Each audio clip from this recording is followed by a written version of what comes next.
Me confirman, por favor, que han escuchado la alerta de que la grabación está en progreso y que estamos viendo, gracias Jenny, que estamos viendo la sección 3.36 de ataque por hidrógeno a alta temperatura. Me confirman, por favor. Estamos, ok. Bueno, estábamos hablando, la clase pasada estábamos ya discutiendo este mecanismo de daño según API 571, la sección 3.36. Y estábamos ya considerando que este tipo de mecanismo de daño era por la influencia de la combinación del carbono a alta temperatura, ¿verdad? Que difunde en la matriz del acero y genera metano o CH4. Eso recapitulando de qué se trata ese mecanismo de daño. ¿Sí?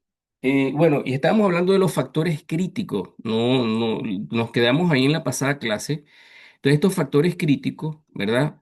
La estrategia que he venido tomando es que me he traído factores clave del propio documento 571 y cuando hay algo que no está en 571, pero que quiero ser un poco más explícito, lo, lo dejo como una nota, ¿sí? Como una nota. Entonces, entre los factores críticos del HTHA, por sus siglas en inglés de ataque por hidrógeno a alta temperatura, es que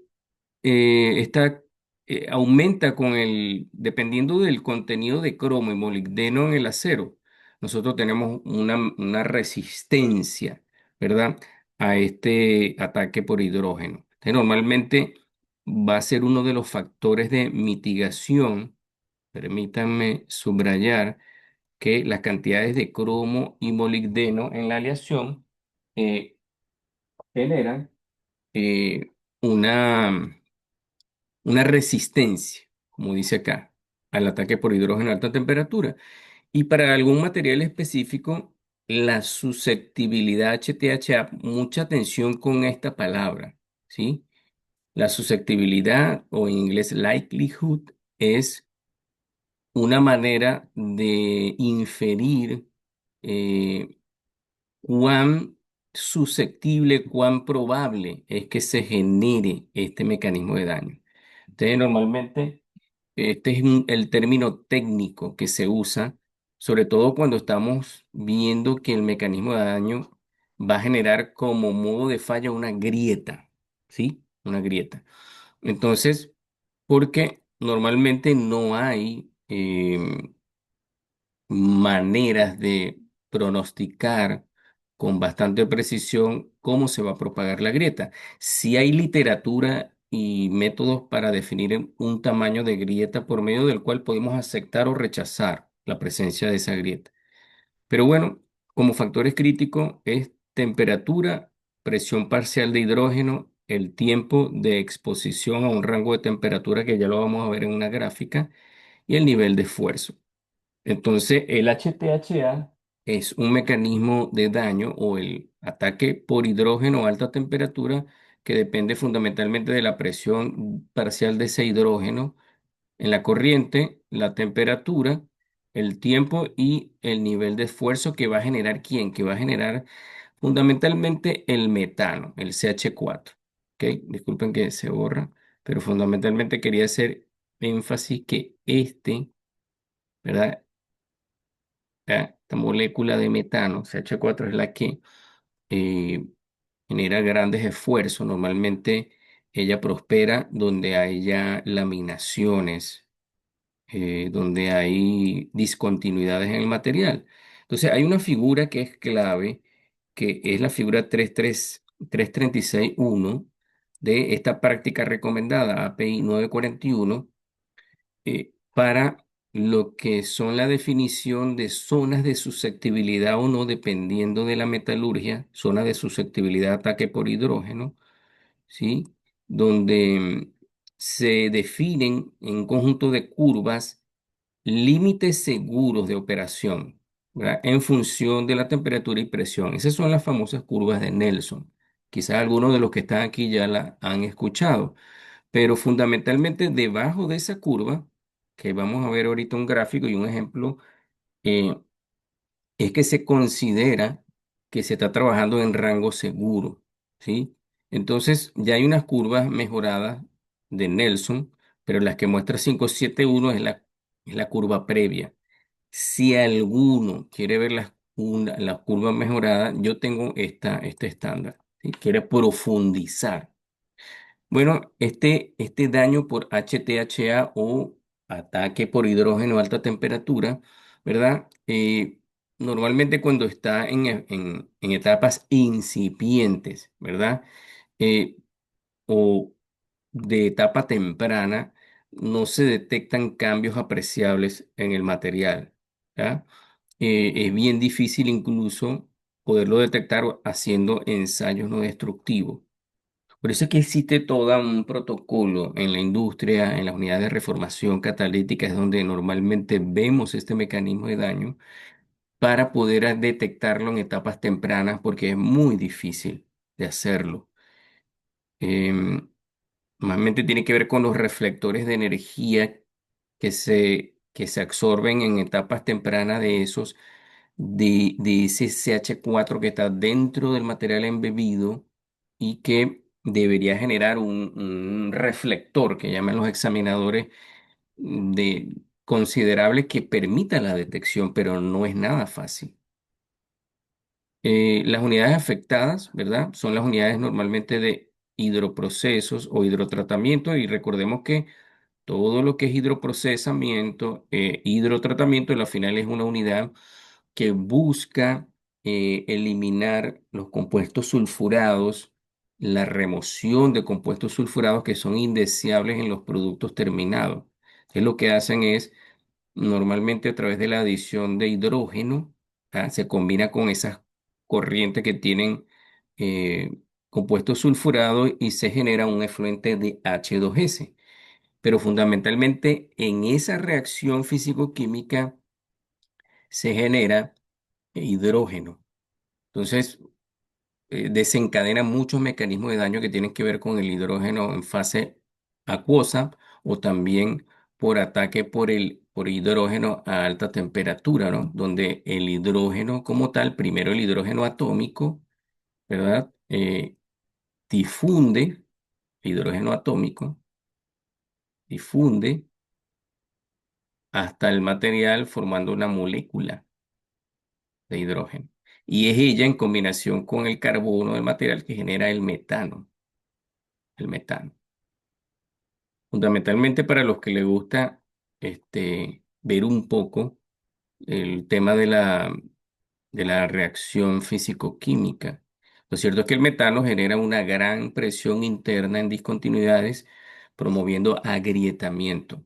Entonces, las unidades afectadas son estas, ¿verdad? También unidades de producción de hidrógeno, unidades de purificación de hidrógeno, sistema de absorción por cambio de presión, fundamentalmente en refinerías, estas unidades que son la hidrodesulfuradora de nafta, hidrodesulfuradora de diésel, son donde vamos a ver típicamente HTHA. Y siempre es bueno ya que nos acostumbremos a este tipo de acrónimos, ¿sí?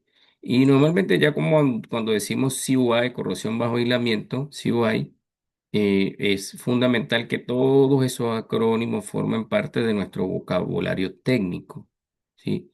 Entonces, una de las ganancias que hay para, una vez que uno empieza a leer todos estos documentos técnicos, es que se va incorporando, pues, vocabulario técnico, tanto en inglés como en español. La apariencia y morfología del daño, muy importante, es que generalmente, como se dice que es impredecible en etapas tempranas, y una vez que ya está formado el metano, se ven unos blisters, normalmente hay fallas muy rápidas eh, de tipo catastrófico.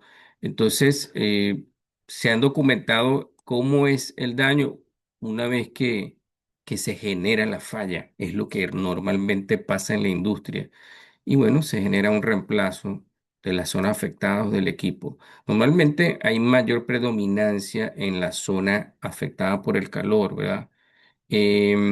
Incluso zonas alejadas del metal base. también han reportado HTHA.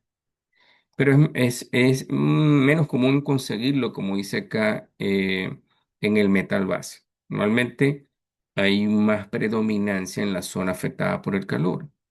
Y bueno, creo que la mejor manera de verlo es, bueno, cuando vayamos a ver ahorita las figuras, eh, a veces en etapas tempranas, en ensayos micrográficos, se ha logrado detectar el daño usando microscopía electrónica de barrido. Estas son siglas en inglés y seguro que lo vamos a conseguir bastante, estas siglas en inglés. Eh, y bueno, hay bastante reportes, ¿verdad?, de este tipo de daño en la industria del oil and gas. A veces viene acompañado con, realmente cuando el hidrógeno entra, ¿verdad? Ese hidrógeno atómico entra, difunde en el acero y se empieza a combinar con el carbono, ¿verdad? Para formar CH4. Técnicamente lo que tenemos es una descarburización, ¿ya? Ese es el tema. El carbono que debería estar formando unos carburos de cromo, normalmente que son deseables en la matriz, el carbono se va, entonces es una descarburización lo que estamos presenciando. Y al final, bueno, el CH4 va a generar un agrietamiento interno. Y bueno, en etapas avanzadas a veces se logra ver ya es también confirmar con metalografía.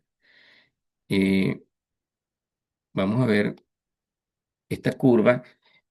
No se ve muy bien aquí en 941, API 941, yo la tengo, es donde se ve mejor, pero entonces yo tengo algo más detallado en la próxima slide que lo podamos ver, sea un poquito más conductista lo que le voy a explicar.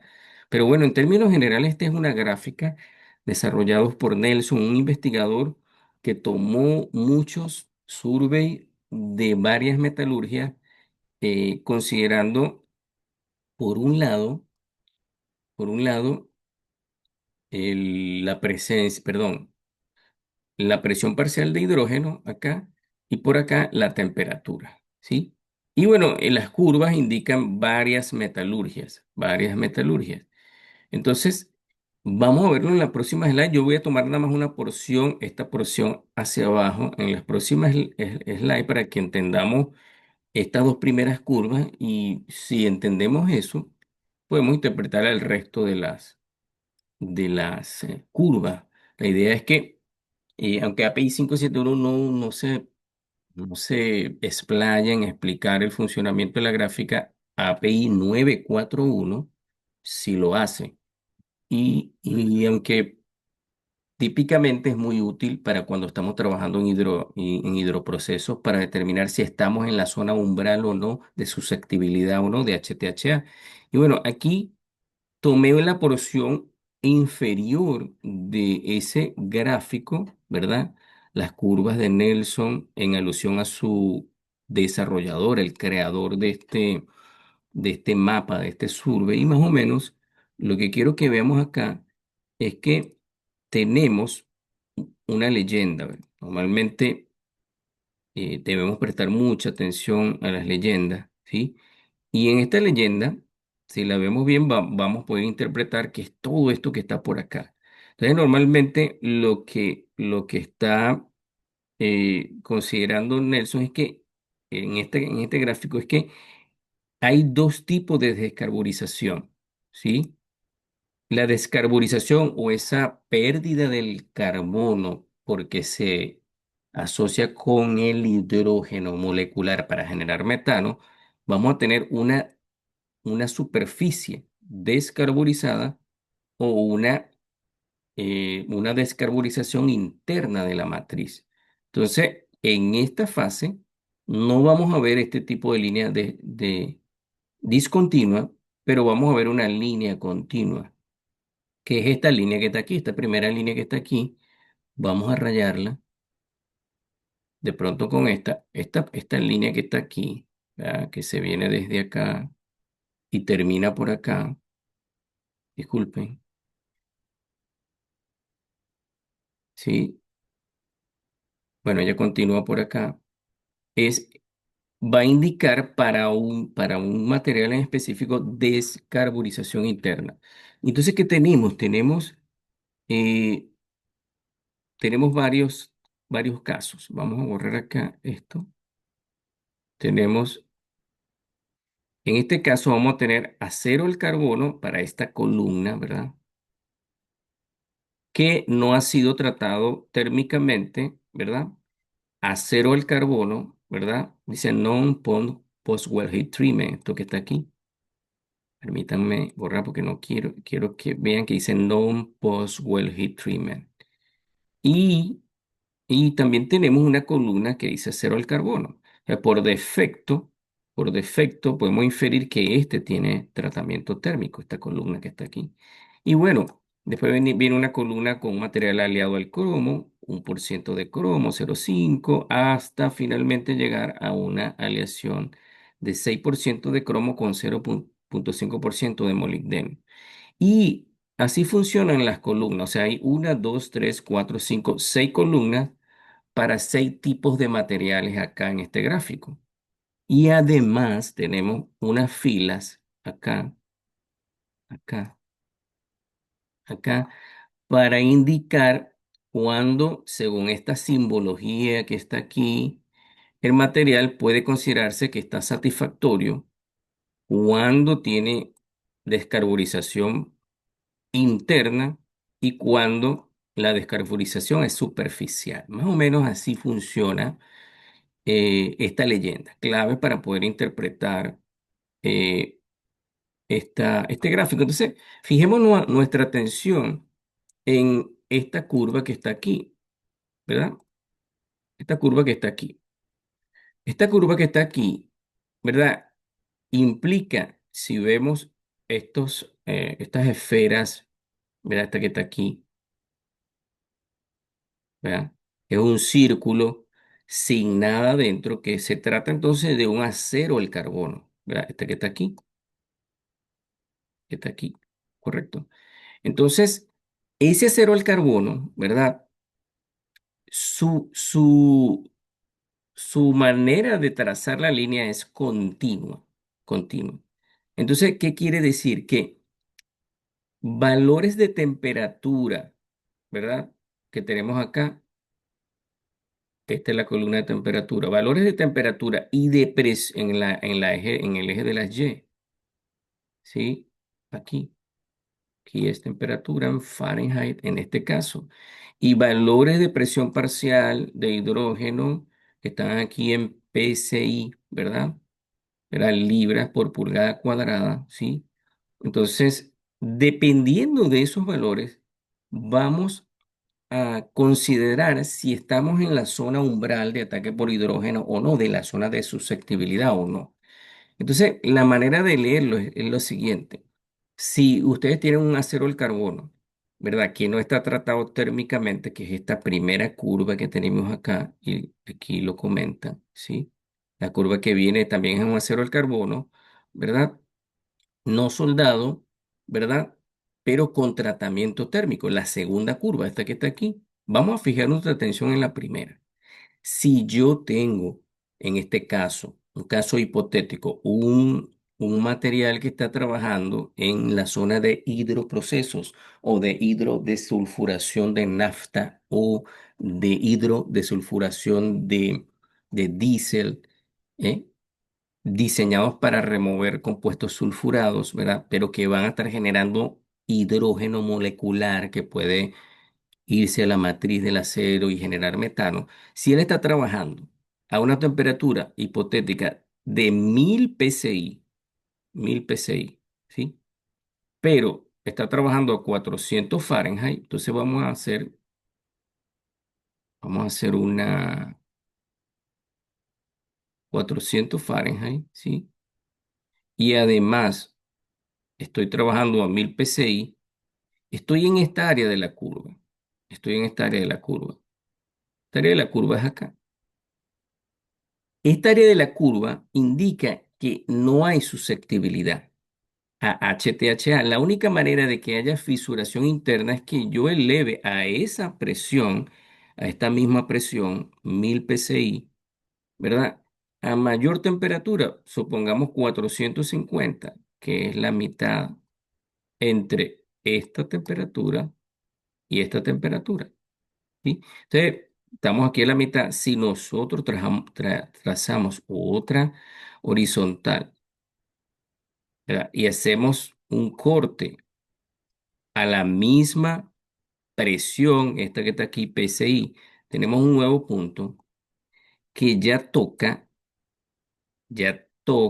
la línea, esta continua que está aquí, toca la línea de la curva que indica que esa línea a esta presión y temperatura para este material ya es susceptible a HTHA. Si sube más la temperatura, por supuesto. Y si sube más la temperatura, ya sería ideal tener, ¿verdad? eh, Considerar otros tipos de metalurgia que no lo hagan susceptible a este daño. Pero normalmente es la manera de interpretar el survey. Eh, si vamos a la parte y del gráfico completo, vamos a ver que hay muchas más metalurgias. Entonces, vemos líneas discontinuas, ¿verdad? Pero este es un 6 cromo, no se ve casi, pero aquí hay ya descarbonización incluso desde la superficie. Están ya estos niveles de temperatura tan alta que vemos aquí, permítanme borrar, ¿sí?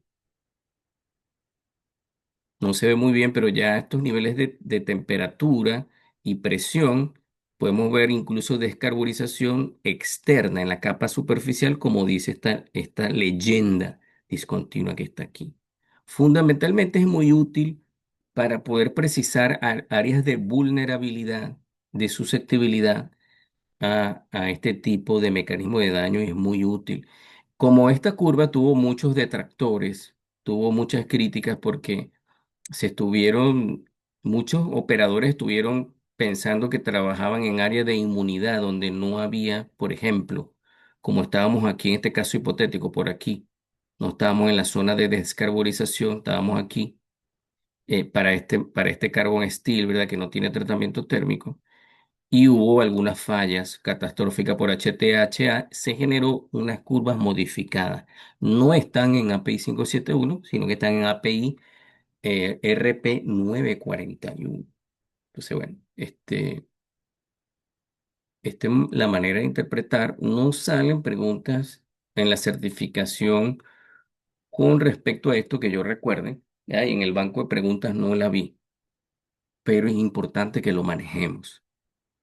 Y bueno, aquí hay unos, una información en cuanto a eh, elementos que han fallado por HTHA. Aquí tenemos una sección de, de unas flange de unas tuberías, ¿verdad? En una línea de bypass de un reformador catalítico, ¿verdad? Fue diseñado para mantenerse cerrado, ¿verdad? Operar cerrado o parcialmente abierto. Lo cierto es que, bueno, después de 34 años de servicio a esta temperatura, con esta, con esta, eh, esta presión, ¿verdad? Con esta presión, realmente, y según la fotomicrografía que está aquí, no hay un hallazgo que sugiera que hubo este tipo de daño. ¿Por qué? Porque realmente estaba trabajando una presión muy baja, a pesar de que estaba en 960. Entonces, si nos vamos a la curva de Nelson, nos metemos con esta metalurgia, estaba en una zona de no susceptibilidad. Disculpen. Este es la última parte de la clase número 8, ¿sí? Entonces ahora vamos a entrar a la materia de la clase de hoy, de la clase número 9. Entonces, me confirman, por favor, cuando logremos ver en pantalla, porque estábamos hablando era de la última parte de lo que se había agendado para la clase número 8. Entonces, esta sería la meta de la clase número 9. Me confirman, por favor, que estamos viendo eso. Gracias, Jenny. Entonces, para esta sesión tenemos varios mecanismos de daños. Esto sería fragilización por hidrógeno y bueno, hasta ver si podemos llegar a cracking por recalentamiento, que es la 3.54. Bueno, procedamos a ver, ¿verdad? Este tipo de fragilización por hidrógeno, la sección 3.40. Eh, Hemos visto ya que ya hay fragilización, pero vimos, no sé si fue en la clase 6, que hay una fragilización, ¿verdad? Generada, esa pérdida de tenacidad, pero porque hay un cambio metalúrgico en un rango de temperatura. eh, lo vimos a 885, pero realmente es un rango, ¿verdad? Eh, Donde precipita una fase ferrita. En este caso, volvemos a ver el término fragilización por hidrógeno, ¿verdad? Y este tipo de daño en la sección 3.40, ¿verdad? Realmente se traduce, ¿verdad? En la influencia del hidrógeno, ¿verdad?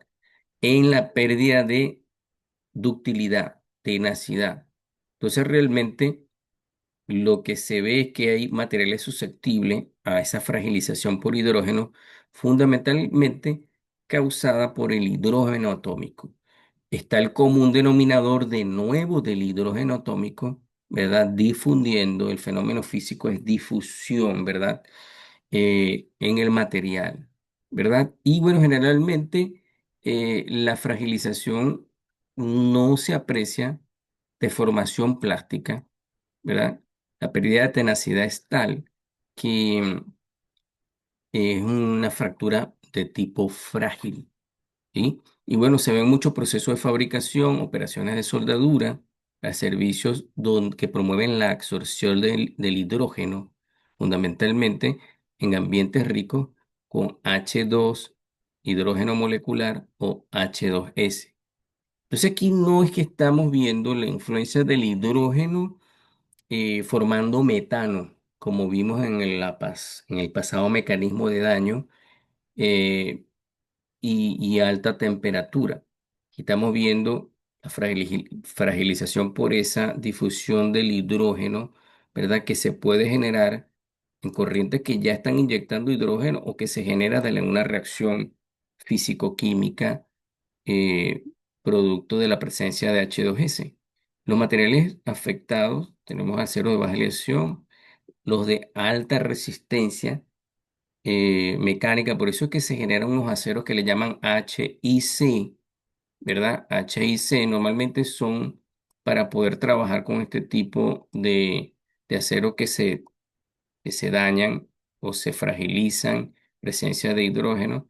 Pero cuando vemos este tipo de asección, es normalmente por hydrogen induced cracking, es porque se generaron protocolos, ¿verdad? Para poder mitigar por la fragilización generada por el hidrógeno, ¿sí? Bueno, en orden creciente, los materiales afectados empiezan con los aceros al carbono de baja aleación, siguen los 400, los aceros inoxidables indurecibles por precipitación, dúplex, aceros de alta aleación al níquel tienen una alta resistencia. Entonces, ese sería en orden de materiales afectados la secuencia. Entre los factores críticos de este tipo de fragilización, ¿verdad? Es que fundamentalmente eh, el nivel de resistencia, aquí hay unos elementos, ¿verdad? Unas condiciones, 5 condiciones que se deben cumplir. Primero que nada, no todo material es susceptible. Susceptibilidad. El hidrógeno debe estar presente, ¿verdad? En una concentración crítica. Normalmente es hidrógeno atómico que difunde y después se convierte en hidrógeno molecular. El nivel de resistencia a la dureza debe ser suficientemente alto para que se fragilice. Entonces, esto es un elemento crucial. Materiales con alta dureza, ¿verdad? Tienden a son precursores, una condición donde generan mayor susceptibilidad a este tipo de agrietamiento. Zonas con tensión superior al umbral, ¿verdad? Tensión en el material, ya sea esfuerzos residuales o aplicados. Los residuales normalmente generados por soldadura o por conformado, ¿verdad? Son elementos críticos para propiciar esta fragilización por hidrógeno. ¿Sí? Bueno, la temperatura debe encontrarse dentro de un rango que favorece la fragilización. Normalmente lo vamos a ver más adelante. Bueno, y el hidrógeno debe provenir de algunas fuentes que son claves. Por ejemplo, eh, en la soldadura. La soldadura es una fuente, ¿verdad? De generación de hidrógeno y normalmente mucha gente subestima la, la, el almacenamiento de electrodos, ¿verdad? Con revestimiento, o sea, no varilla desnuda, sino electrodos que que han absorbido humedad, ¿verdad? En el fundente, ¿verdad? En el revestimiento. Y ese hidrógeno, una vez que se está soldando ese revestimiento, eh, carga de hidrógeno. La soldadura, ese hidrógeno puede quedar atrapado, ¿verdad? Generar en la zona de fusión, en la zona soldadura, una, un agrietamiento que normalmente se le llama fisuración o agrietamiento retardado o delay cracking. Delay por su acepción en inglés.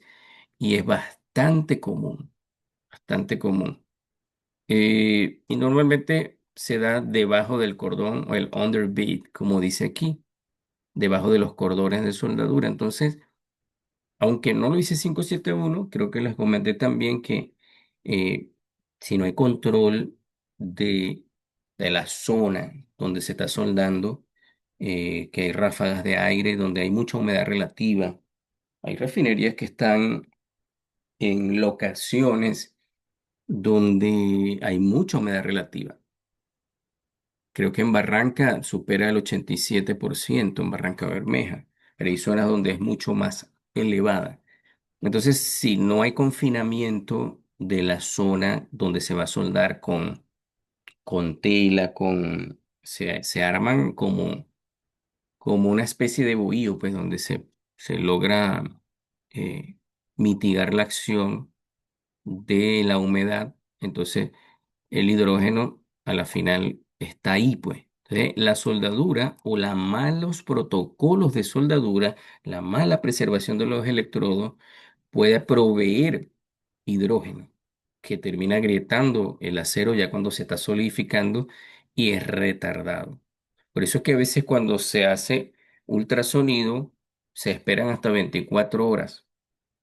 La gente que sabe que puede tener problemas por hidrógeno dice, no, no voy a hacer el ensayo de ultrasonido ahorita, voy a esperar un día. Entonces, si estamos en parada de planta es manejable, pero si solamente paré para un trabajo en particular, y esto es lo que no le gusta a los planeadores, los planificadores, que se le retrase el trabajo puesta a punto de la unidad porque el ensayo no se puede hacer todavía.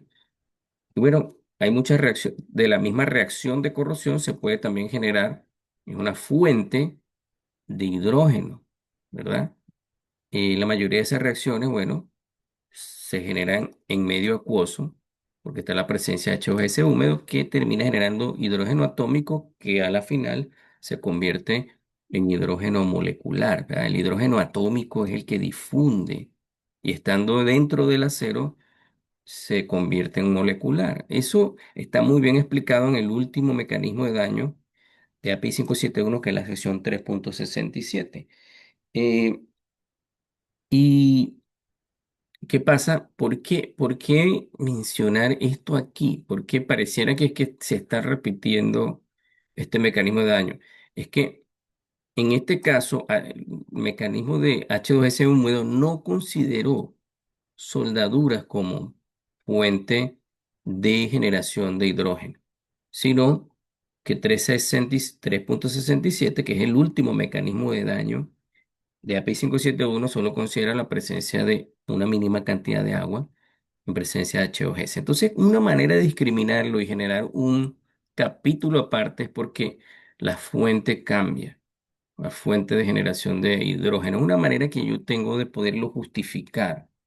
Y que otra cosa es que se puede dar a estas temperaturas, ¿verdad? Donde hay gas de hidrógeno a esta temperatura. Y recordemos que H2S húmedo, cuando lo estudiamos, son para temperaturas menores a 400 Fahrenheit. Entonces, esta es otra manera de justificar una nueva sección, ¿verdad? 3.40 que pareciera que está hablando de lo mismo, ¿verdad? Sí, en sí sí es el fenómeno físico de difusión de hidrógeno, de difusión, sí es común acá y sí es común acá. Hay una difusión de hidrógeno, solo que con características o factores críticos diferentes. Entonces, bueno. El hidrógeno molecular, la manera física, ¿verdad? También se puede disociar en hidrógeno atómico y producto de la reacción de corrosión, cuando la fuente es una reacción de corrosión, y ese hidrógeno atómico es el que entra en el acero, ¿verdad? Y genera la fragilización. Entonces, eh, este fenómeno puede ser reversible mientras no haya agrietamiento. Lo que se hace es que se genera un calentamiento a temperaturas mayores a 400 Fahrenheit, normalmente por encima de 600, donde eso se le llama un degassing o un desgasificado. El material está sólido, ojo, y a esta temperatura alta, ¿verdad? Nosotros revertimos el proceso en que el hidrógeno pueda ser desalojado del material. También le llaman bake up. Hay estándares NEI solamente desarrollados para hacer el degasificado, para revertir que ese hidrógeno que eh, migró, difundió el acero se devuelva. Es perfectamente reversible, solo que consideran que no puede haber fisuración, porque si ya hay grieta, entonces lo que queda es una estrategia de reparación, ¿sí? Bueno, hay casos interesantes como la- las unidades que afectan y un poco el agrietamiento. Normalmente podemos verlos en reactores fabricados con aceros al cromo molibdeno, que es un material susceptible, ¿sí? ¿Verdad? En las unidades de hidroproceso. Hidroproceso es una constante, hidrotratamiento, eh, donde se puede ver este tipo de ataque por hidrógeno, ¿verdad? Y uno de los elementos precursores es zona con alta dureza. Por eso es que es muy importante en los procesos de fabricación o reparación controlar las durezas, estén por debajo de 225 Brinell, porque se ha demostrado que en valores superiores a esto, a este valor, se pueden, eh, es un elemento precursor. Entonces, cada vez ese es un vocabulario técnico que se usa mucho en los CCD o en los documentos de control de corrosión. La dureza, un elemento precursor, y los constituyentes son los contaminantes. Eso lo explica muy bien API 797 para el desarrollo de CCDs, que es uno de los documentos que más piden los clientes acá en esta parte pues, del oil and gas de la industria aquí norteamericana para el desarrollo pues, de esos documentos CCD. Pero para hacer eso se requiere un conocimiento bien detallado de los mecanismos de daño que esperamos. También eh, materiales con el esfuerzo mayor a 70.000 KSI tienden, ¿verdad? Eh, tienden a tener una susceptibilidad también, pero no he visto, ¿verdad? Por lo menos reportes técnicos que lo confirmen, pero evidentemente tenemos acero al carbono con un, un rango a la tracción menor a 70.000 kSI. En aquellos, ¿verdad?, que tienen mayor a 70.000 KSI tienden a tener una mayor resistencia, ¿va? Que tienen mayor resistencia a la tracción, son más susceptibles, ¿sí? Más susceptibles. Y bueno, la apariencia y morfología del daño realmente mm, no es visible, ¿verdad? En etapas igual tempranas. Sin embargo, eh, lo que normalmente ocurre es que se inicia por debajo de la superficie. Por eso es que los ensayos como partículas magnéticas húmedas, fluorescentes, o partículas magnéticas, corrientes de Eddy, si el material no tiene magnetismo, puede ser muy útil para ver este tipo de agrietamiento. Pero normalmente se inicia bajo la superficie, ¿verdad? Aquí tenemos, ¿verdad? Esta pieza, un agrietamiento, vean, en un tubo, un high strength steel, ¿verdad? Este high strength normalmente es de alta resistencia, mayor a 70.000 KSI, ¿sí? Y es más susceptible a la fragilización por hidrógeno, ¿verdad? Y a la final, eh, la fragilización por hidrógeno es un tipo de agrietamiento intergranular. Aquí podemos ver la grieta, ¿verdad? En esta metalografía, ¿verdad? Y dice que, bueno, la grieta emanó desde la superficie del tubo. Y bueno, las grietas se desarrollan normalmente por HE, que son las siglas de Hydrogen Embrittlement o agrietamiento por hidrógeno, en esas zonas con alto esfuerzo o materiales de alta resistencia que llaman High Strength Steel Tube o High Strength Steel, ¿verdad? eh, Donde se favorece ese agrietamiento por hidrógeno, zonas también afectadas por el calor. O sea, aquí no hay una transformación metalúrgica, es un agrietamiento intergranular producido por el hidrógeno y una susceptibilidad del material. Eh, También los esfuerzos residuales juegan un papel fundamental, la dureza también. Permítame borrar acá.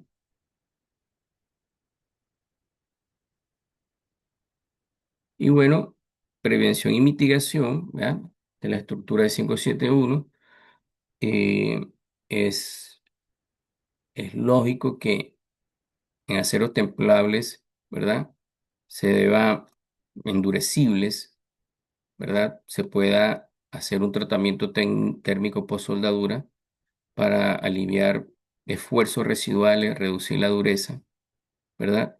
Y durante la soldadura también electrodos que estén bien almacenados, que no estén húmedos, secos, ¿verdad? Nunca subestimen esto, porque a veces yo he estado en muchos proyectos, quizás ustedes también, donde los soldadores son renuentes a tener dentro de el cilindro, ¿verdad? O dentro del horno térmico o el cilindro donde colocan sus electrodos, tener sus electrodos. Normalmente están tirados sobre el andamio, eh, y están mal preservados. Entonces, es una manera también de mitigar un buen almacenamiento. No estés expuesto a la humedad de la atmósfera. Y bueno, si hay una preocupación por la difusión de hidrógeno, ¿verdad?, en el metal, puede ser necesario un tratamiento de deshidrogenado o de gassing, que es elevarlo típicamente por encima de 600 y revertimos ese hidrógeno que difundió el acero, se puede desalojar por este tratamiento, y lo que normalmente se hace, porque no son temperaturas tan elevadas, solo que involucra esfuerzo, tiempo, costo, ¿sí? Bueno, inspección y monitoreo tintes cuando la grieta está ya abierta a la superficie, partículas magnéticas, eh, cuando podemos empezar pensar que la fisuración puede estar superficial, aunque ASME sección 5 ya cambió y no recomienda partículas húmedas y fluorescentes y partículas magnéticas para detectar fisuramiento o agrietamiento subsuperficial. Eh, para ello es mejor usar Shearwave, ¿verdad? Que son las siglas de ultrasonido de onda angular o ultrasonido convencional, ¿verdad? Por sus siglas en inglés, o arreglo de fase, Phase Array Ultrasonic Testing, ¿verdad?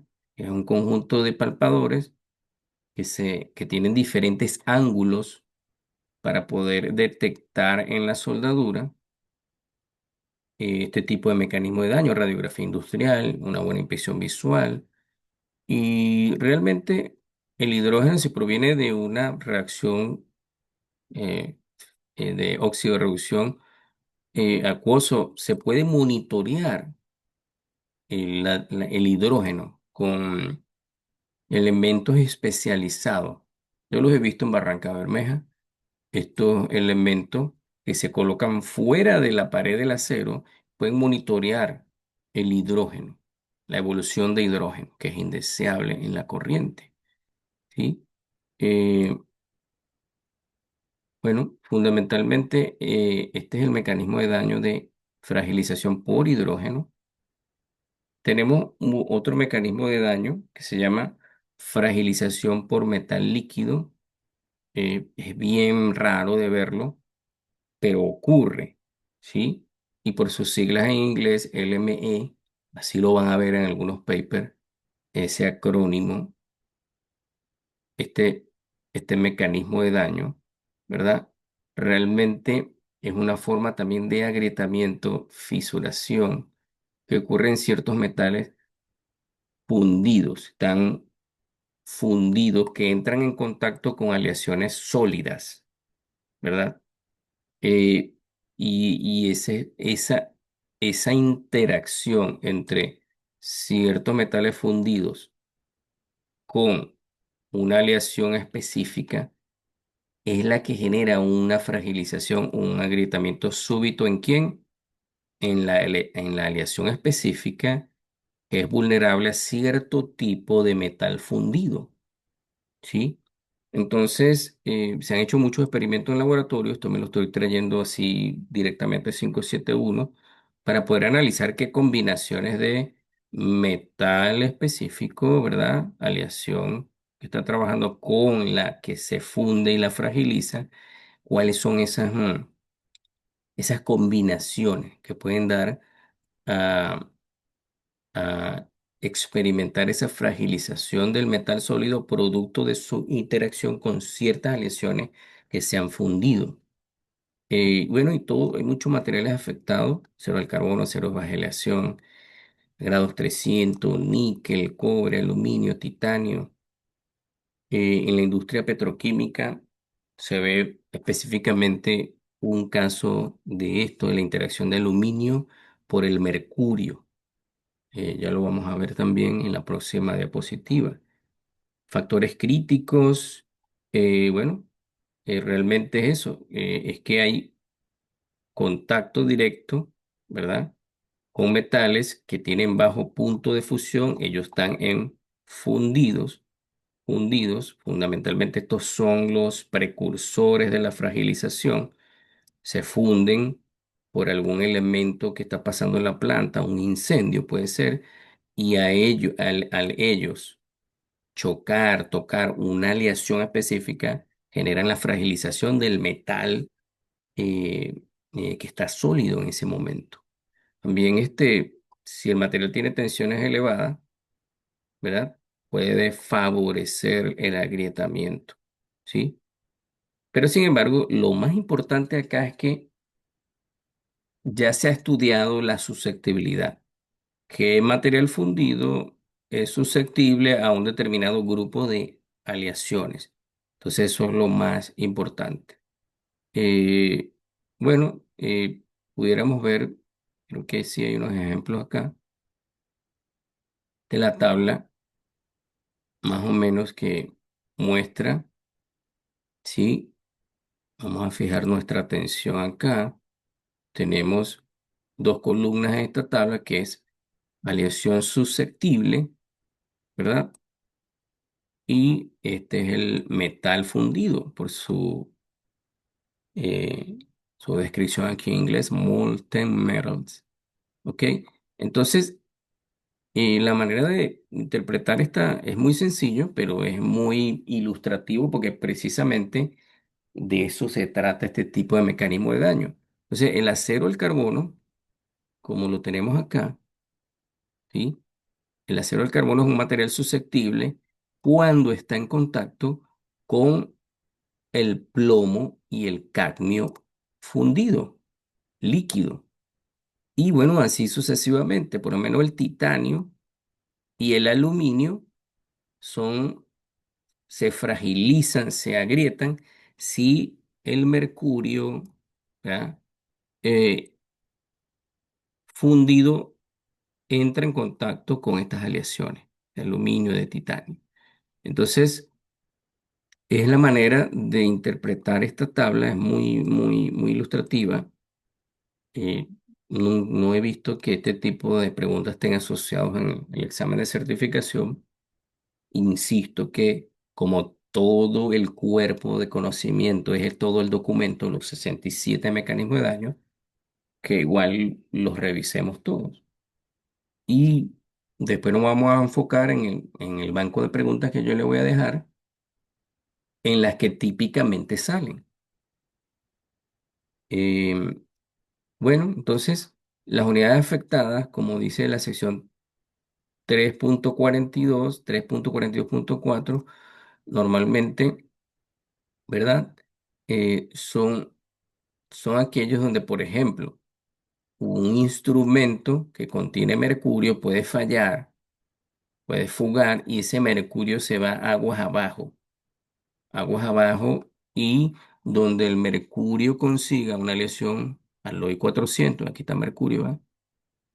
Aloy 400 lo va a agrietar donde consiga lesiones de níquel, lo va a agrietar donde consiga lesiones de aluminio, lo va a agrietar donde el mercurio consiga lesiones de titanio, lo va a agrietar. Entonces, si hay instrumentos que contienen mercurio que pueden fugar por un problema, por una falla en el instrumento, durante un incendio que es quizás el evento más común que propicia este tipo de mecanismo de daño, es que en un incendio podemos ver que el zinc se funde proveniente del galvanizado externo de tuberías, de muchas tuberías.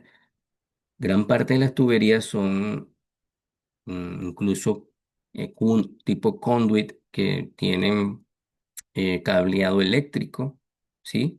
O el galvanizado que viene externo en muchas tuberías. Bueno, entonces en un incendio ese zinc se funde, ¿sí? Se funde y si entra en contacto, ¿verdad? Con aleaciones que son susceptibles a este tipo de daño, entonces vamos a generar eh, el agrietamiento. Entonces, ¿dónde lo podemos ver? Aquí tenemos el zinc, ¿ah? El zinc puede afectar las aleaciones austeníticas, grados 300. ¿Te ves? Interesante un poco cómo un incendio puede generar este tipo de mecanismo de daño. Bueno, fundamentalmente ese sería uno de los ejemplos más ilustrativos. La apariencia y morfología del daño que resulta de esta fragilización por el contacto de metales líquidos o fundidos a una aleación específica, normalmente es grieta, es agrietamiento. Eh, Normalmente no es tipo frágil, sino dúctil. Y bueno, se puede confirmar haciendo alguna metalografía y viendo normalmente este tipo de agrietamiento es intergranular, ¿verdad? Y tienen generalmente las grietas, ¿verdad? Son generadas por ese metal que es de baja fusión, bajo punto de fusión. Y bueno, eh, normalmente hay técnicas, ¿verdad? Que pueden confirmar la presencia análisis espectrográfico para confirmar. A veces tenemos una zona de falla, por lo menos como la que está aquí. ¿Verdad? ¿Verdad? Esto es un sketch o un arreglo de un codo, ¿verdad? Este es el codo de acero inoxidable, ¿verdad? Que sufrió fragilización, ¿verdad? Por zinc líquido durante un incendio. Entonces, normalmente las zonas o locaciones de grieta es impresionante, pero en el flange, este es el flange, y aquí se generó una grieta, ¿sí? Aquí se generó una grieta.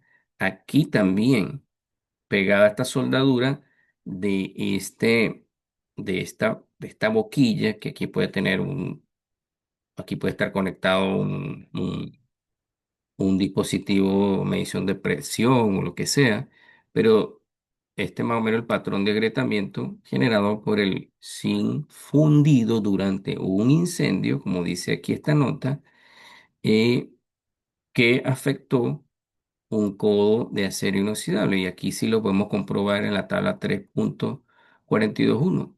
¿Verdad? El zinc fundido, molten metals, que está aquí, esta columna afecta a acero inoxidable grado 300. Más que todo, esa es la manera de interpretar esta sección.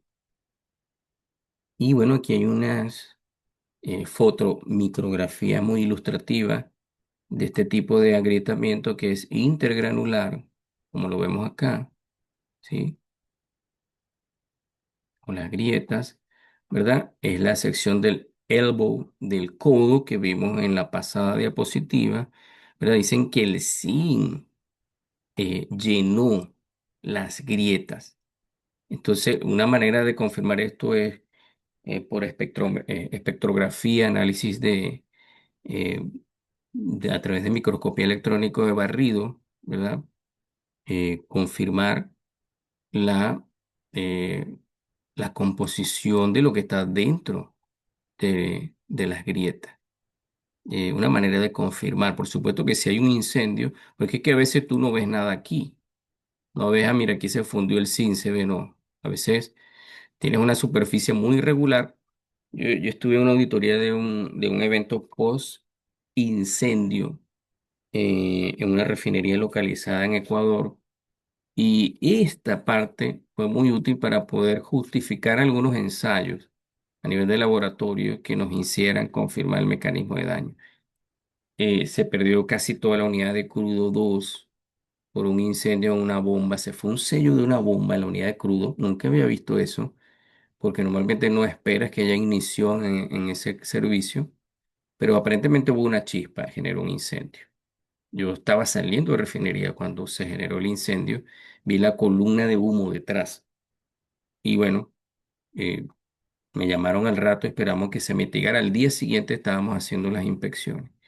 Hay unos protocolos también para hacer evaluación post-fire o post-incendio en API 579. Son muy útiles, muy útiles. Te piden termografías si se hicieron durante el evento de incendio. Es interesantísima esa sección de API 579.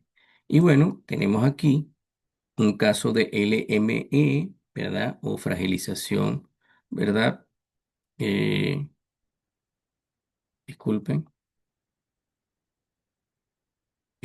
Por mercurio causada en Monel, ¿sí? Causada en Monel. Aquí se ve la grieta. Vamos a ver acá. Casi no se percibe. En Monel, una aleación de cobre-níquel, ¿verdad? Pudiéramos ir en la diapositiva anterior. Monel, ¿verdad? Mercurio, sí, pudiéramos ver aquí. Este es para confirmar que tenemos mercurio. Y este Alloy 400 es la manera como más comercial de llamar el Monero, ¿sí? Entonces, eh, sí, bueno, esa sería la fragilización LME. Les digo algo, eh, de pido disculpas porque este es el título que se ha debido de mantener en las diapositivas que vienen. Eh, Le voy a corregir porque aquí en esta segunda página debería estar es 3.42 para que no cause confusión. Parece que se me quedó el título de el mecanismo previo que estábamos hablando, ¿sí? Entonces, este título que está aquí, eh, voy a corregirlo aquí de una vez. Por- Disculpen, porque si no, se me puede pasar. Este título no va aquí, este va aquí, y este título no va aquí, va aquí, ¿sí? Me disculpa. Bueno, entonces, siguiendo en esta secuencia, ahora estamos viendo un mecanismo de daño, ¿verdad? Que se llama agrietamiento eh, inducido, agrietamiento por fatiga inducido por vibración. Realmente es un tipo de fatiga, ¿verdad? Mecánica, como vemos acá, ¿sí? Entonces, bueno, interesante, la sección 3.43. Vamos a ver la descripción del daño. Es muy útil siempre dar una buena lectura de la descripción del daño de cada mecanismo. Y yo siempre hago como un mapa mental, pues subrayo lo más importante. Yo, como les he dicho, siempre prefiero trabajar en la copia física de cualquier documento. Lo voy rayando. Bueno, entonces realmente esta fisuración o agrietamiento es una forma de degradación mecánica. Aquí está la palabra clave, mecánica, ¿verdad? Y normalmente el elemento precursor son esfuerzos cíclicos, ¿verdad? Que se repiten durante un periodo prolongado. Y bueno, normalmente son cargas dinámicas asociadas a vibración, ¿verdad? Un golpe de ariete, que es una desviación operacional que se da en algunas líneas, puede generar una carga cíclica, ¿verdad? Por un flujo inestable y resulta normalmente en agrietamiento súbito. Si usted no está acostumbrado mucho a este vocablo fisuración, lo voy a reemplazar por agrietamiento, quizás el término más técnico, ¿sí? Bueno, normalmente entonces esfuerzos cíclicos asociados a cargas dinámicas por vibración. Eh, Esa es la naturaleza en la descripción del daño de fatiga mecánica. Los esfuerzos pueden originarse por cargas mecánicas, pero no descarta que esos esfuerzos también estén asociados a un ciclo térmico por condición de trabajo frío-calor. Algunos equipos están trabajando en esa dualidad operacional porque trabajan por batch o por bache. En el arranque pueden estar trabajando en una condición frío y después pasan a condición de calor. Y bueno, normalmente eh, ese tipo de esfuerzo asociado a carga mecánica, que puede estar asociado a ciclos térmicos, está por debajo del límite elástico. Interesante. Ya hemos dibujado antes la gráfica de esfuerzo de formación. Y este tipo de daño hace que puede generarse esa fisuración, no necesariamente si estás trabajando con esfuerzos que superan el límite elástico, o sea, que están en el límite plástico. En esta sección, bueno, como está aquí, se va a enfocar más en los esfuerzos generados por carga mecánica que por ciclos térmicos, porque por ciclos térmicos se desarrolló un capítulo aparte, una sección aparte que lo vamos a ver, 3.64, creo que está para la última clase, la clase número 10. Bueno, interesante, materiales afectados, todas las aleaciones conocidas en ingeniería pueden experimentar en algún momento de su ciclo de vida este tipo de agrietamiento, aunque los niveles de esfuerzo o número de ciclos necesarios pueden variar mucho. Eh, Se ha tratado de parametrizar para una metalurgia específica, qué nivel de ciclos de esfuerzo te colocan en un umbral de riesgo y por eso que los técnicos de análisis de vibraciones se especializan y trabajan mucho para entender un poco, hacer este tipo de análisis predictivo se llama. Y se da mucho en la industria de la aviación aquí, por ejemplo, en turbinas de avión. Pero realmente, eh, sí, todos los materiales de ingeniería son susceptibles a este tipo de mecanismo de daño. Como factores críticos, bueno, la geometría, nivel de esfuerzo, el número de ciclos, ¿verdad? Las propiedades del material, todos son factores predominantes para determinar esta resistencia a este tipo de fatiga mecánica. Y el estudio de la vibración, su amplitud y su frecuencia también es un tema ya para análisis vibratorio. Hay gente que se especializa en esto y así como API o la SNT asigna calificaciones para ser examinadores niveles uno 2 y 3 y API también, eh, hay toda unos protocolos para certificar especialistas en análisis de vibración tipo uno 2 y 3. Entonces, eh, es bien complejo porque el estudio de esa vibración, su amplitud y frecuencia puede generar, ¿verdad? Ciertos criterios para entender si estamos cerca de generar fatiga mecánica para algunos materiales. Entonces, factores de diseño, la, este tipo de fatiga, ¿verdad? Suele iniciarse en el elemento concentrador de esfuerzo que típicamente está en la superficie, como en tallas, muescas, ¿verdad? Que están y forman parte del diseño, ¿sí? Entonces, bueno, es un elemento que está presente y a veces es difícil mitigarlo con un cambio de diseño. Y bueno, importante esto, entender que suele iniciarse mayoritariamente en la superficie, ¿sí? Entonces, por eso es que es fundamental, ¿verdad?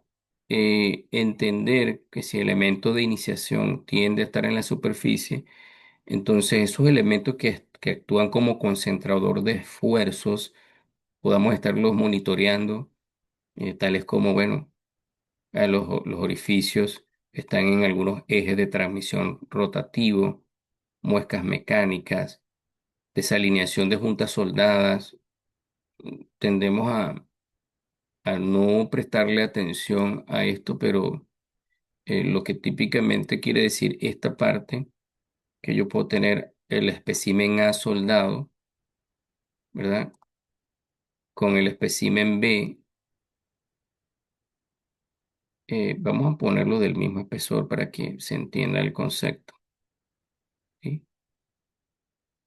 Tratar que sea el mismo espesor, pues, sí, sí. Bueno, entonces este es el uno. Eh, Permítanme acá un espécimen uno, un espécimen 2. Pero realmente este espécimen 2, cuando vamos a intentar separar aquí, pero no se puede, eh, tiende a no estar alineado el uno con el 2, ¿verdad? Sino que tiene un offset, se llama, por- o una desalineación, porque esto forma parte del montador, del trabajo del montador. Entonces, en vez de tener esta, bueno, no lo separé mucho, normalmente aquí hay un bisel, ¿verdad? Aquí hay un bisel, disculpe. Y bueno, aquí hay un aporte de soldadura, un aporte de soldadura, ¿sí? Normalmente esta es la raíz, esta es la cara de la soldadura, pero bueno, sería como el arreglo en condiciones ideales, pero a veces no ocurre esto y lo que tenemos es una desalineación, el espécimen uno y el espécimen 2, así que con el mismo espesor, ¿verdad? Están así, que hay un offset o desalineación. Es el espécimen uno y 2, ¿verdad? Ellos van a generar, estoy exagerando, ¿no? Para que entendamos el comentario, entonces aquí podemos tener igual todos los cordones de soldadura, pero esta referencia a este offset que se mide, hay criterios para medir esto, genera, ¿verdad? Eh, si está en un equipo rotativo, mayor concentración de esfuerzo aquí, por este cambio de sección geométrico. Entonces recordemos que para que haya fatiga mecánica, el elemento concentrador de esfuerzo, considerando todos estos elementos que están aquí, son importantísimos que los consideremos. Por eso que cuando estamos haciendo una buena inspección visual, deberíamos fijar nuestra atención a todos esos elementos que forman parte de un eje, que forman parte incluso las marcas de una herramienta, el estampado. En algunos equipos se hace en relieve, ya desde hace como 30 años se le pega un plate, una placa al activo y no se marca directamente. Pero una marca de una herramienta, un estencilado, troquelado directamente, esas letras, esos números pueden ser elementos eh, que generen concentración de esfuerzo, marcas. Marcas de herramientas pues son golpes o marcas por un estencilado, una identificación de una pieza. Entonces no se permiten este tipo de marcas. Y la apariencia del daño de fatiga mecánica, ¿verdad? Tenemos aquí unos casos interesantes. Eh, Permítanme leer.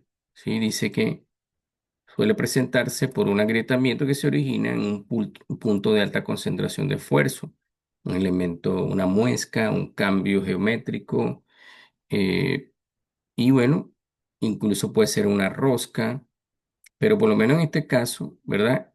En una soldadura, ¿verdad? Eh, en este caso vamos a usar permanente acá. Tenemos que una pieza muy importante esto, y vibración inducida por fatiga, ¿verdad? Que tenemos un socket weld, esta soldadura. No, casi no se ve, pero este elemento que está aquí, que eso ya se compra con ciertas características, permítanme borrar y ponerlo con otro color, porque sé que hay mucha gente que tiene experiencia y entiende estos accesorios, los ha visto, pero es que casi no se ve bien el socket porque tiene un cordón ya de soldadura. Pero fundamentalmente este elemento forjado, socket, permite la conexión de este tubito que está aquí, ¿verdad? A otra superficie que está aquí, a otro tubo. Entonces, la soldadura en este caso,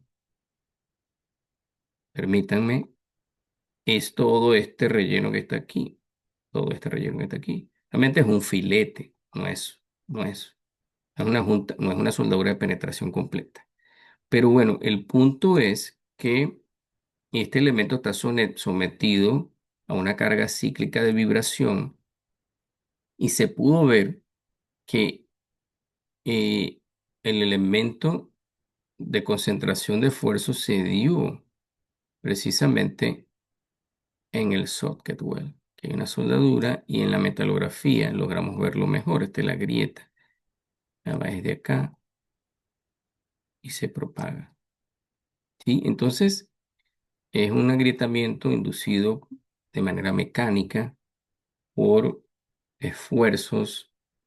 Puede haber un elemento de concentración de esfuerzo, pero aquí no hay transformación metalúrgica, ¿sí? Hay ciclos, en este caso. Entonces, mm, vamos a ver muchos tipos también de fatiga, donde se ve, esto es realmente, bueno, traté de hacer una mejor traducción posible, pero es una huella tipo shell, ¿verdad? De, de almeja, de conchas con anillos concéntricos, ya lo vamos a ver, o también las beach mark, que son marcas de playa, ¿sí? Lo vamos a ver ahorita porque es el clásico superficie de fractura por fatiga mecánica, donde el patrón característico son olas que se ven en la superficie de fractura. Normalmente son concéntricas y se van propagando esas beach mark por su descripción en inglés o marcas de playa, como dice acá. Y bueno, las fisuras se nuclean o se generan a partir de esa concentración de esfuerzo, tiende a ser superficial en ese elemento concentrador de esfuerzo, que puede ser una entalla, un golpe ya ahí en la superficie. Y normalmente en las fisuras resultantes, ¿verdad? Ya el agrietamiento resultante, ¿verdad? ¿Verdad? Es porque se supera la carga cíclica que termina propiciando el agrietamiento del elemento del activo, ¿verdad? Puede ver que también haya varios puntos de formación de grieta o nucleación. Entonces vas a tener múltiplos huellas tipo concha de almeja o tipo shell. Y bueno, tiende a haber mucha marca tipo trinquete. eh, Realmente pudiera conseguir una mejor traducción de esto, pero realmente tiene un patrón diferente a las marcas de playa. Creo que la mejor manera es verlo. ¿Verdad? Vamos a borrar aquí esta.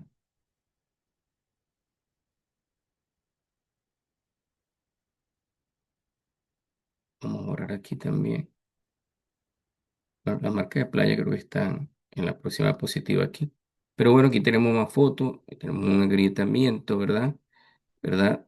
En una unión de tubería, vamos a ver acá el comentario, tubería a un codo, ¿verdad? Soldado, ¿verdad? En una línea de crudo para llenar un tanque de almacenamiento de crudo. 50 años de servicio. Vamos a decir, literalmente ya este activo pagó todo, pero bueno, se identificó esta grieta en la soldadura como una grieta en unión pipe-codo, eh, como grieta por fatiga mecánica. No hay mucho detalle, pero pareciera también que aquí no se ve no se ve la misma cara de la soldadura. Pareciera que hay un ligero undercut, que llaman, pareciera aquí en la unión del metal base con la soldadura, que puede ser un elemento que concentró el esfuerzo. No lo dice, pero con la experiencia que tengo en soldadura puede ser que esté propiciado por eso. Un pequeño undercut en la orilla, ¿sí? Y bueno, una sección transversal, ¿verdad? De este daño, ¿verdad? Tengo pieza A. Vamos a dejarlo a detenerme un poquito acá. Pieza uno, pieza 2. Pero ¿qué es lo que vemos? Vemos que aquí hay una gran diferencia de diámetro. No, es raro que no lo dice, ¿verdad? No lo dice, posiblemente esté descrito parte del documento, pero fíjense el espesor de este elemento, ¿sí? Y vean del elemento uno y vean el espesor del elemento 2. Y bueno, esto es lo que hubo un offset o una desalineación de la junta, no está alineada. Y esto generó un concentrador de esfuerzo aquí en esta zona. ¿Sí? ¿Sí? Entonces, la grieta se propició acá. Aquí también pareciera que esto no es grieta, sino que había un undercut, o sea, falta de metal acá. Pero bueno, el elemento fue una desalineación. Esto es junta subestándar. No cumple con los diseños de junta por AWS o para calificación de procedimiento de soldadura por ASME, sección 9. Está bastante comprometido. Una manera de decir que no cumple es decir configuración subestándar. Y bueno, esto es lo que comentaba en la morfología del daño. Recuerden que hay un handbook de fractografía, ASM Handbook, un manual de pura interpretación de zonas de fracturas de superficie de fractura para entender un poco si estamos ante qué tipo de daño. Entonces, un clásico es que en una superficie de fractura, esto puede ser un eje como el que está aquí, vamos a tener estas ondas que se ven acá, que son las beach marks, como dice acá, ¿verdad? O marcas de playa que ellas van, disculpen, desde la zona de iniciación. Es una manera de identificar la zona de iniciación es, es cómo se va propagando la onda, ¿sí? Entonces, la onda se va propagando en este sentido, ¿ya? Eso es bajo una cierta cantidad de ciclos hasta que finalmente se fractura y cambia la morfología de la superficie de fractura por una fractura eh, que tiende a ser eh, una fractura tensil que llaman, pero tiende a tener una superficie más grumosa. De hecho, eh, que no es quizás no es un término muy técnico, si vemos la foto de una pieza real abajo, ¿qué vemos? Vemos las marcas de playas acá, aquí se ve una, aquí se ve otra, y se ve otra, y podemos pensar que esta no dice exactamente, pero puede haberse iniciado aquí, ¿sí? Y bueno, toda esta zona que muestra la marca de playa son zonas con un ciclo, hasta que finalmente falla, ¿ya? Que tenemos dos superficies de fractura. Fractura más tipo frágil, una dúctil, esta es muy lenta, esta es muy lenta y esta finalmente tiende a ser un poco más rápida. Pero lo importante para inferir que estamos ante fatiga mecánica es ver las marcas de playa o las beach marks.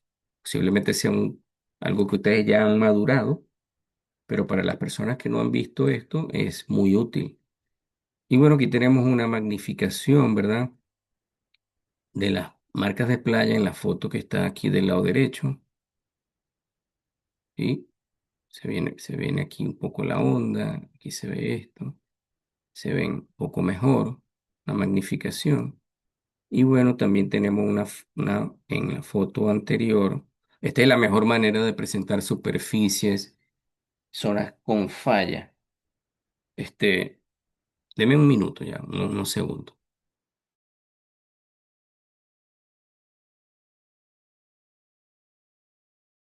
Sí, disculpen. Bueno, entonces, otra vez otra pieza que falló. Mira, aquí se ve mucho mejor las marcas de playa, todas estas ondas. Entonces, puede haber sitios de propagación desde acá, ¿no? Entonces, tenemos una superficie de marca de playa que muestran la carga cíclica de esfuerzo y finalmente la superficie de fractura final. Tiene a haber dos patrones. Eh, la prevención y mitigación, bueno.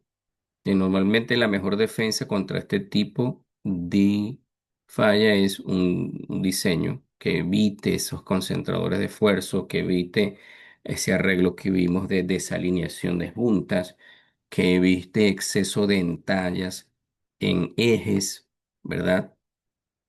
Cambios bruscos geométricos de ejes que tienen dos o tres diámetros diferentes. Normalmente un diseño más robusto es mucho más costoso, pero es muy, muy útil, pues, el diseño, ¿verdad? Sobre todo para equipos que están en servicios cíclicos, arreglos que están pegados a bombas, ejes de equipos, de bombas. Y bueno, el diseño es un elemento clave.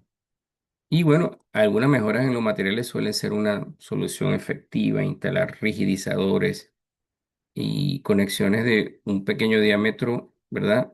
De rigidizadores para evitar que ese cambio geométrico a un pequeño diámetro genere un elemento de concentrador de fuerza. Entonces aquí es un tema más de diseño. En los equipos rotativos, ¿verdad? Aunque nuestra formación normalmente está muy casada con equipos estáticos, entonces los equipos rotativos son muy vulnerables a este tipo de mecanismo de daño.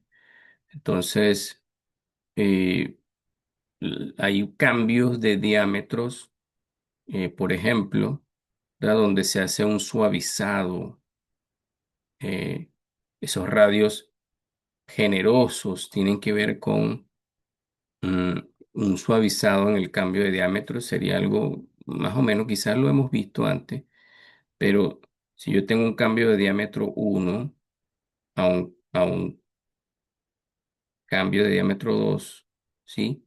Ese radio suavizado, tiende a ser eh, que realmente no se deja vivo, no se deja vivo o square, como llaman aquí, este ángulo, sino que hay en el torno, en el equipo que se está mecanizando, se hace un radio generoso, un radio es que se suaviza, disculpen, se suaviza la transición, disculpen, tratando de